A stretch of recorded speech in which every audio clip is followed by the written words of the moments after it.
प्रतीक दिल्ली में joint family के साथ रहता था, लेकिन जॉब की वजह से अपनी माँ के साथ दूसरे शहर में शिफ्ट हो जाता है, जहां उसकी प्रीति के साथ लव मैरिज हो जाती है, जिस पर बहू को नापसंद करते हुए उसकी माँ पूरा समय प्रीति को परेशान करने के तरीके निकालती रहती है।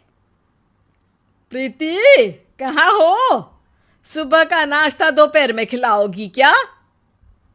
इसमें प्रीति और प्रतीक ऑफिस जाने के लिए तैयार हुए कमरे से बाहर आते हैं, जिसे देख सास प्रीति पर भड़कने लगती है। महारानी, तुम सुबह सुबह तैयार होकर घर का सारा काम छोड़कर कहाँ चल दी? जी वो ऑफिस। हैं?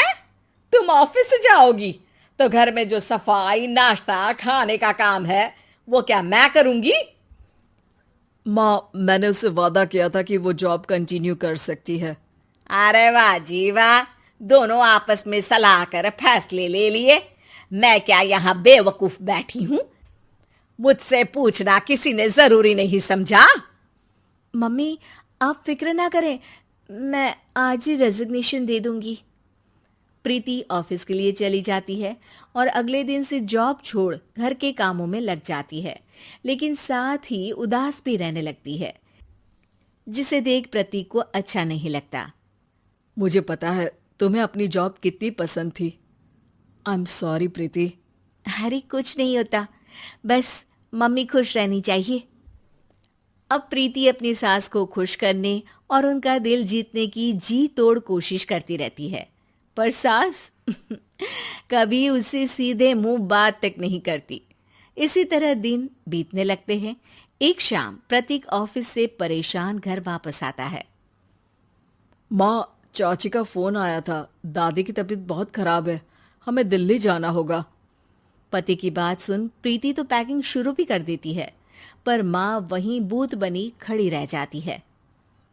लगता है मम्मी अपनी सास से बहुत प्यार करती हैं, तभी उनके बीमार होने की खबर सुन शॉक। ये प्यार नहीं, परेशानी है। तुम तो ऐसे सोचो कि अब से जब तक दिल्ली में हो तुम्हारे अच्छे दिन शुरू। अच्छा, ऐसा क्या है दिल्ली में? वो तुम्हें कुछ ही घंटों में पता चल जाएगा। सास के रिएक्शन और पति की बात से कंफ्यूज्ड प्रीति दोबारा पैकिंग में लग जाती है, जिसके बाद कुछ घंटों का सफर तय कर तीनों दिल्ली पहुंच जाते हैं, जहां घर के अंदर पहुंचते ही लोगों की भीड़ देख प्रीति परेशान हो जाती है। हे भगवान, इतनी भीड़! प्रतीक, कहीं तुम्हारी दादी को कुछ हो तो नहीं गया ना? पागल, ये भीड़ नहीं, मेरा परिवार है। क्या? इसे तुम परिवार कहते हो? अरे इसे तो जिला घोषित कर देना चाहिए। तुम्हारा परिवार का तो अपना पर्सनल बिग बॉस बन सकता है। हैरान परेशान प्रीति परिवार वाले सदमे से बाहर निकली भी नहीं होती कि सिर पर पल्ला रखे शांत तरीके से सबके साथ बात करते हुए अपनी सास को देख उसे दूसरा सदमा लग जाता है। हाय राम, ये मम्मी का ऐसा भी कोई रूप है? ये तो मुझे पता ही नहीं था। ये तुम्हारी सास का ससुराल है। तभी प्रतीक की बहन बोल पड़ती है। यहाँ आपको ऐसी ऐसी चीजें देखने मिलेंगी जो सपने में भी सोची नहीं होंगी। हाँ, ये कुछ दिन तो बहुत इंटरेस्टिंग लग रहे हैं। साथ दादी के कमरे में जाते हैं, जहाँ पहुंचते ही उसे दादी की आवाज सुनाई देती है। क्यों रे, सास से मिलने की फुर्सत मिल गई? दूसरे शहर जाकर छूट क्या मिली? तुम तो भटकता पंछी बन गई। इतने समय में ये तक नहीं पूछा कि जिंदा भी हूं या मर गई। प्रीति की सास अपनी सास के पैर छूती है। अरे कैसी बात कर रही हैं मम्मी, आपको तो मेरी उम्र भी लग जाए। अरे बस कर, ये झूठी उम्र देने वाली बातों का दिखावा ना कर। तेरा बस चले ना तो जो मेरी बची कुची जिंदगी है वो भी अभी खत्म कर दे। अरे बहू कहाँ है? इस पर सास प्रीति को दादी से मिलवाती है। दादी प्रीति को बहुत प्यार देती है। क्यों बहू, तेरी ये सास परेशान तो नहीं करती ना? अगर करती है तो अभी बता दे, मैं इसकी क्लास लगा दूंगी। अरे कैसी बात कर रही हैं माँ जी, भला मैं क्यों किसी को परेशान करूंगी। प्रीति अपनी सास का ये रूप एंजॉय कर ही रही होती है कि तभी चाची वहां आकर प्रीति को अपने साथ ले जाती है।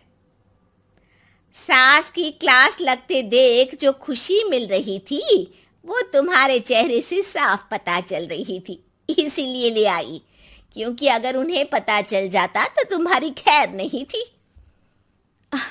थैंक यू चाची जी। चाची और प्रीति घर में झूले पर बैठी बात कर ही रही होती है कि उसकी सास भी वहां आ जाती है। मतलब यहाँ सारा काम मैं करूं और तुम बैठी हंसी ठिठोली करो? अरे चलो जाओ, खाना बनाओ। सास प्रीति को डांटकर काम करने भेज देती है, जिसे दादी देख लेती है और एक बार फिर सासू माँ की क्लास लग जाती है, जिसे पूरा परिवार मजे से खड़ा होकर देखने लगता है। क्यों रे, मैंने तुझे काम बोला और तू उस बच्ची को परेशान कर रही है? सास की कोई इज्जत रह गई है इस घर में या नहीं? यहाँ खुद की सास होते हुए भी ज्यादा बड़ी बन रही है। अब नहीं मम्मी जी, मैं तो बस थोड़ी मदद के लिए बोल रही थी। सास रसोई में जाकर काम करने लगती है और दादी प्रीति को लेकर वहां से चली जाती हैं। इसी तरह एक हफ्ता बीत जाता है, जिसमें दादी अपनी बहू को डर, इज्जत और प्यार का फर्क समझाती रहती है और प्रीति उसका मजा लेती है। वापस जाते हुए दादी प्रीति और उसकी सास दोनों को अपने पास बुलाती है। मेरी बहू जिद्दी और अड़ियल है, इसलिए उससे हमेशा सही काम करवाने के लिए मुझे सख्ती करनी पड़ती है। लेकिन तुम्हारी बहू अच्छी है, तेरी खुशी के लिए वो अपनी जॉब और सपने भी छोड़कर घर में बैठी है। अपनी बहू के साथ प्यार से रहो। और प्रीति, अगर अभी भी तुम्हारी सास परेशान करे ना, तो फिर तुम्हें पता चल ही गया है कि शिकायत कहाँ करनी है। जी, अपनी सास के ससुराल में उनकी सासू माँ के पास।